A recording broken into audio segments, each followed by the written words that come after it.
Hello and welcome to the Runners World podcast with me, Rick Pearson. And me, Ben Hobson. And our guest today, Aimee Fuller. Hello. Welcome to the Runners World podcast. Dave, thanks so much for your time and coming on. Thanks for having me. This is a lovely little studio setup you've got here. I'm used to being outside for my podcast, so it's quite nice to come indoors, bit of warmth, cup of tea. Thanks for having me. We treat people properly here, don't we? Let's talk about that. Because we were having a little chat before we started about your podcast. So I have a podcast called Monday Mile. Essentially, we take our guests outside, walking and talking. It's actually an idea that stemmed about during lockdown because I was so sick of my day being navigated by Zoom. Yeah. You know, like Zoom at 1, 3, 4. And I wanted to take the conversation outside. So it's called Monday Mile. It's about mindset, motivation and resilience. And we chat to guests who essentially are excelling in their field. And the main aim is to encourage our listeners on their Monday morning commute to say, get off the tube, one stop early, and just get those steps in. Do you find there's something about talking to people while moving, whether that's walking or running, where you get a sort of superior quality of conversation as a result? Yeah, I think the sort of walk and talk, it's relaxing. The guests kind of sit into it and it removes the element of the studio, the bright lights. Yeah. So you kind of get a more organic conversation, I'd say. Yeah, I think it works, definitely. And I think, again, with your moving and talking, you've been the Great North Run, you were the roving reporter whilst racing. Yeah. And I think that's kind of, you get a real insight then of like, it's not just the sort of quick snatch moments on the bridge, you know, a conversation. This is actually running alongside people, having a conversation whilst they're racing. Yeah, for sure. And as a broadcaster, that was definitely a bucket list moment. It was an idea we pitched 2 years ago and to bring that to life and for it to be a success in that people loved it. Because essentially I'm out there running. It's not about me. It's about the people around me and bringing it to life for the viewer because we were out on the streets running 13.1 miles with everybody else. I think it also, from an interview perspective, people are open to connect because you're going through the same thing as them. So it's not like you're just standing on the side of the road getting the runner to stop. It's I'm flowing with them. And then you get the hardcore emotion, energy, the sweat, the blood, the tears. And for me, to be able to share that with the viewers was really cool. So let's talk a bit about your running then, because you know you started off as an Olympic snowboarder, so amazing CV, amazing sporting CV.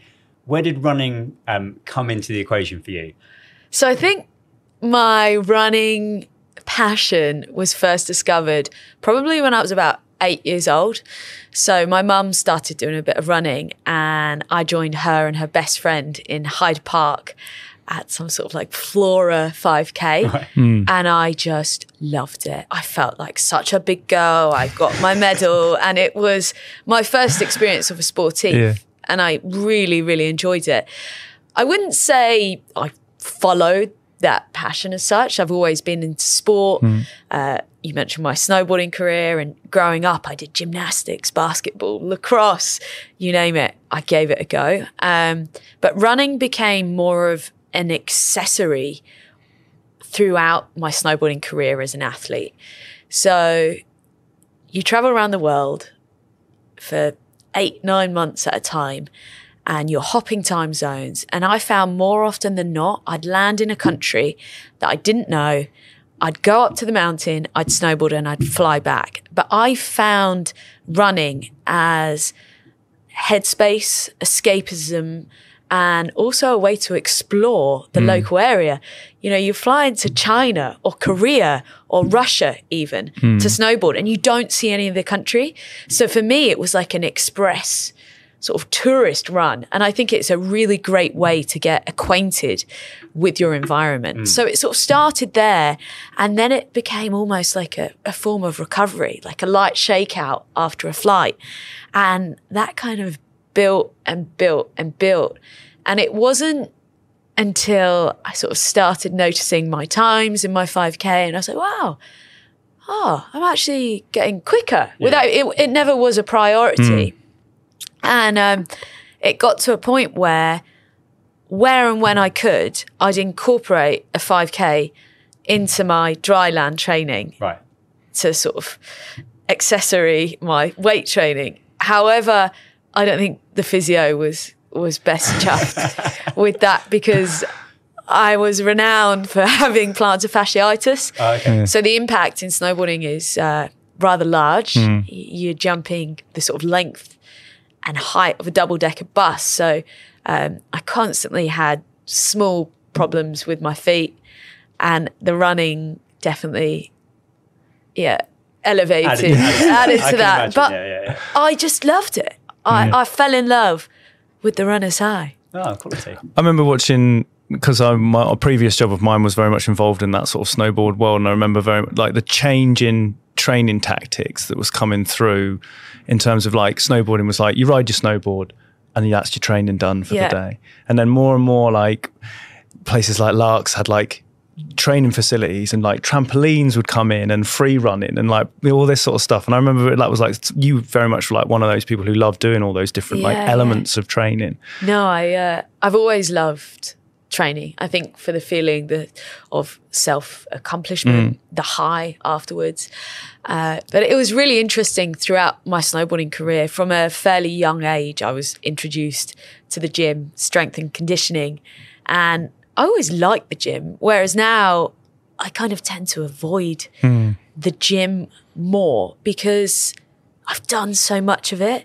Like, don't get me wrong, I love throwing around a weight, but not so specifically targeted. Right. So I think that's where I've really fallen in love with my running, because there's no time, there's no set distance, there's no set speed you have to hit. It's all a choice. And for me, when I go out on a run, for example, this Sunday, I had a few hours where I could just run with no time pressure. And I'd said to myself, if you go and do 5K, that's great. If you do 10K, that's even better. But it doesn't matter. You remove the pressure. Before I knew it, I was like into a podcast. I was listening to music.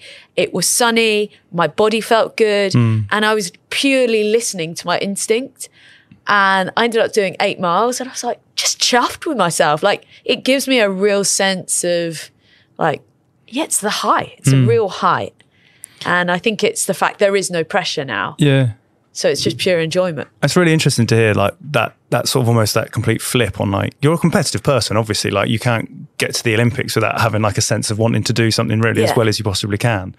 But to have running, and lots of people treat running as their main, like that's their thing. They want to chase everything as hard as they possibly can. I guess you've done that enough. Yeah. So to have running as just that staple where you can just be like, that's my time. Going to go and see what happens, and I'm done. It's really nice, because I have done some really rogue sportifs and events since I retired from snowboarding. So my last competition was the Olympics in 2018, and I sort of subtly knew.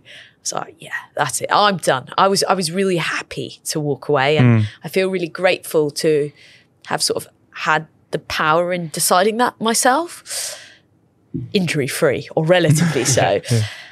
And I remember standing on the London Marathon finish line in April 2018, and I was like, I want to do this next year. And I called my mum, and I was like, would you be up for it? Shall we do it? So we signed up together to the London Marathon. And that for me, you know, running with my mum, it really removes all sense of pressure.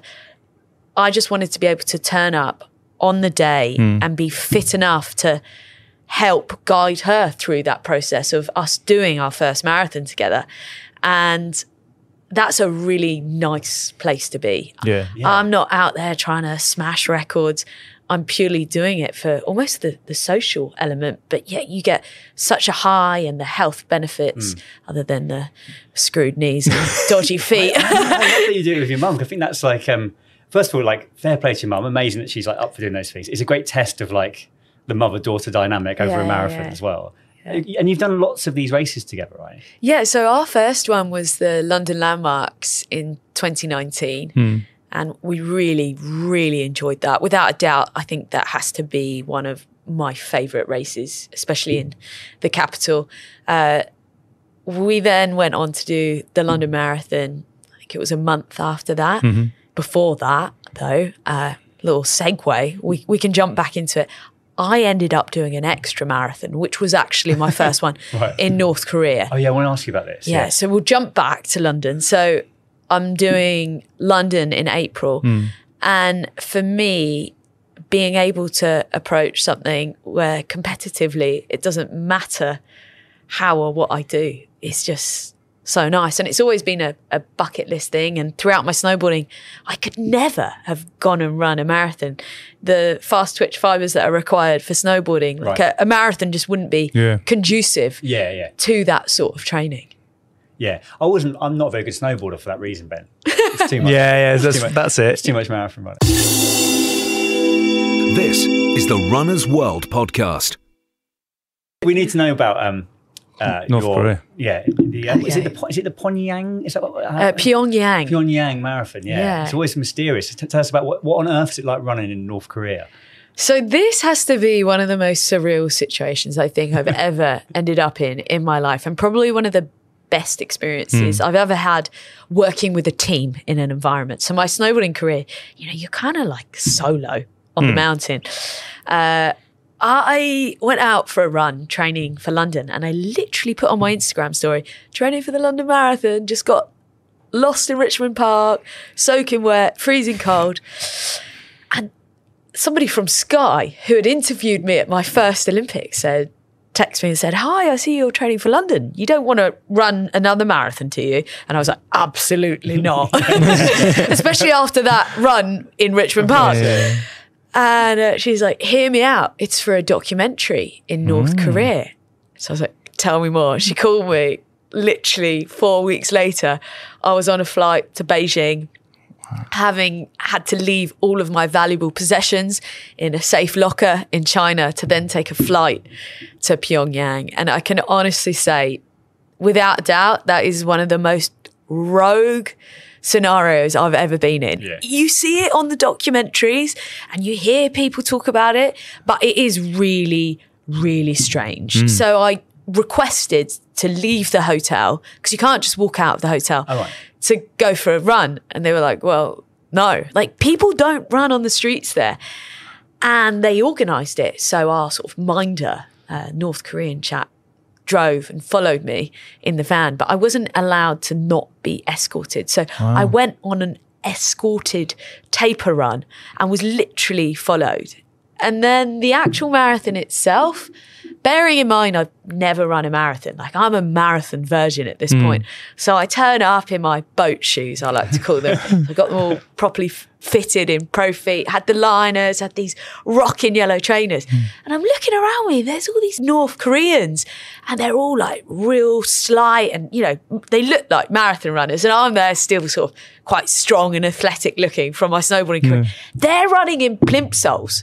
Like when you're a kid, you go to Woolworths back in the day and you had the plimsolls. Yeah. Like they had those. And I didn't mean to like revel in misfortune. It was more like, if they can do this in plimsolls, I can definitely run in my boat trainers. So we start out and I had no gels. I thought there would be snacks along the way.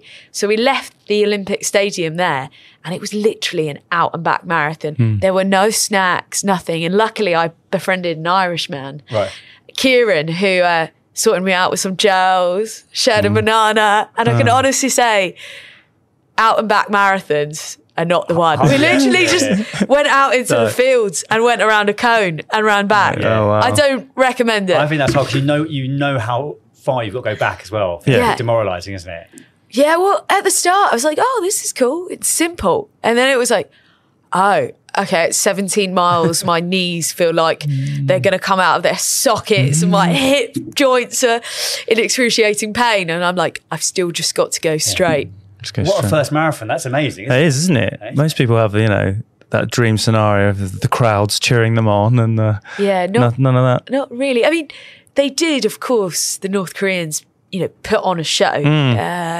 There were thousands of people at the start in the Olympic Stadium clapping in sync. But the minute you were actually set out free on the streets, there was like nobody because they were all in the stadium. Got it. So it was very, very lonely out there on those North Korean roads. Have you seen any other races then that you've kind of like, has that sort of lit a fire in you for doing quite obscure races? I mean, have you kind of like, would you then want to go off and like explore random countries that have got like races on?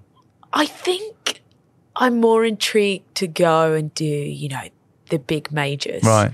Yeah. So this year we're in 2024. Last year I did the New York City Marathon with my mum, and it was actually a present for her. I don't know if she's thanking me for it now, but we kind of toyed with the idea of doing another one together.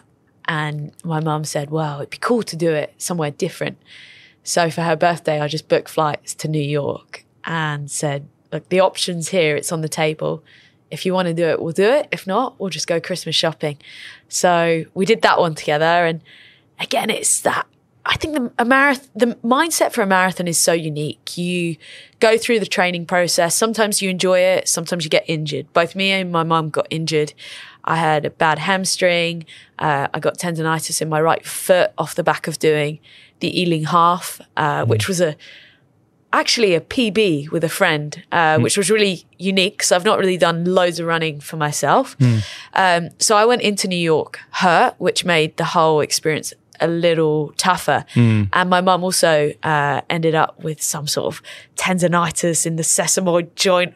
So we were falling to bits. So the triumph in that was the fact that we were able to run it 2 days before.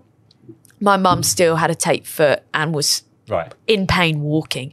So the real triumph and runner's high was a sense of completion. And we kind of said, why are we doing this to ourselves? But now, you know, 3-4 months later, we're thinking, oh yeah, where could we go? Maybe we could go and do one in Malaga, somewhere warm. You know, I don't know. There's an addiction there for sure. I'm interested in your book, Aimee, because it's Fear Less, Live More, right? And I feel like someone who's been a competitive snowboarder, like you must have to keep fear. You must have an amazing relationship with that in terms of like, I'm sure you get nervous at the start line. If anyone else is kind of worried about running or has some of their own running fears, have you got any advice for like how you kind of put a lid on that stuff or kind of use it to your advantage? Yeah, I think it's really interesting. So snowboarding for me was the extreme scale of fear. I tested my limits. I put my body in positions where I wasn't comfortable, and I actually can put my hand up and say that I was scared and I stopped snowboarding because fear consumed me. And I don't think many extreme sports athletes vocalize that, but it is scary. You are putting your body on the line, and unfortunately, injury does happen. It's not a matter of if, it's when. And it's managing that to make yourself as bulletproof as possible so you can deal with impact. And I reached a point where I was done with dealing with that. And that's why I walked away. And I walk away very proudly of that, actually, because I had another passion and another interest, and that is my broadcast. But throughout that process, I learned so much about fear and the high end of it. And I kind of use it, the scale. It's almost like the Nando's scale, the spice scale. And I was sick of operating at spicy, but I could operate, you know, sort of medium, casually, still probably now even on my snowboard and really enjoy it. So when I go to approach moments in running or even making the decision to go for a run, I set myself up in the best possible way. So there's little hacks and tools in my book that I've used for not only my wellness routine, but extreme scale examples like public speaking or doing your motorbike license or your car test for the first time. And I use those as examples. The amazing thing about running is you can always do it again. You can always go on another run. And I really frame it as being able to run is a privilege. So when I'm running, that is what I think. Being given a body, an able body to be able to go out, to have free movement, to have mental thinking space is such a gift. So I think of that. But then I instill lots of little incremental things along the way. So for example, it's winter right now. It's freezing cold. It's not the best time to go out, especially when it's -2 like today. So I put, you know, my trainers on the radiator. I've got 3 layers. I've got a gilet, I've got hats, I've got gloves. And I put myself in the best possible position to not have an excuse. And then it's working with that scale of don't over-pressurize yourself. 2 miles is better than no miles. And that's the way I approach it. And when I was in North Korea, doing my first ever marathon, I remember thinking at mile 17, wow, this is a different type of pain. This really hurts. I have not felt this feeling in my knees before. But that pain is not going to stop me from being able. And that was my motivation. Snowboarding is a sport where one thing my dad said to me, and it really scared me, was, Ames, I don't want to see you crash like that again. I don't want to push you in a wheelchair for the rest of your life. Running can't do that to you. It's all about a scale of fear. Yeah. Running's your own scale. Set it for yourself and find enjoyment in it. Even in those moments of pain, the enjoyment is the triumph at the end of it. Yeah. I think we've talked a little bit about you running with your mum and the fact that she took you to that first ever race. Do you do all your running with your mum? It's like, is she your main running partner? So I went to school in Northern Ireland, and my family is still over there. I'm here in London. So I don't get to run with my mum as much as I would like, but I ended up staying home for New Year's this year because my gut was telling me, just chill, have a night in. I literally didn't get on the flight. It was an hour before, and I woke up the next day and had a run with my mum along the beach, County Down coast. There's nothing better. For me to be able to share those moments with my mum is really special. So we don't get to run together casually so often because I'm not home very much with the nature of my job and my lifestyle. However, we put in little moments in the diary. So for example, in April, we are without a doubt going to be at the start line of the London Landmarks Half because that's one of our favourite ones. And then we'll look to do something later in the year, whether it's the Royal Parks Half. That's another favourite of mine. I don't know, I've never even done Hackney Half. There's so many there's a load of good ones, aren't there? Unearth, or maybe it's a hot half somewhere. That would be really cool. So we use it as also an excuse for my mum to come over, stay with me for a few days, eat some good food, go and get in amongst it, explore a new running route and do something awesome for our bodies. It's a great way of socialising. Running in Northern Ireland must be pretty great.